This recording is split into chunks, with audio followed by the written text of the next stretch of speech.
Hello, welcome to Shop Talk. Today we're going to look at a McCulloch 797.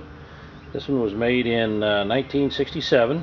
It's a 7.5 123cc motor. This was capable of running up to a 50-inch bar, and I just want to show you a few things on it. It's got a 36-inch roller nose bar, and that's a vintage 404 chisel chain.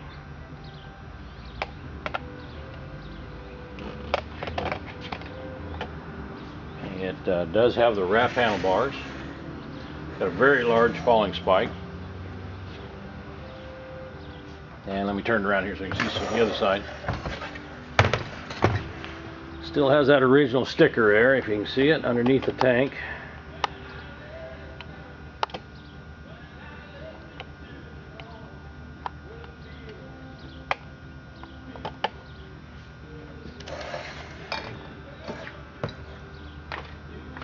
And it runs good. Has a lot of compression.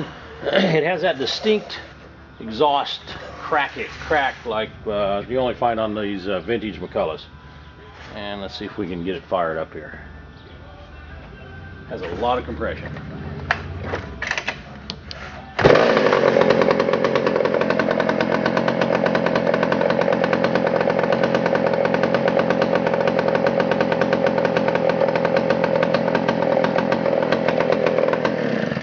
Go outside now and make a cut with that saw.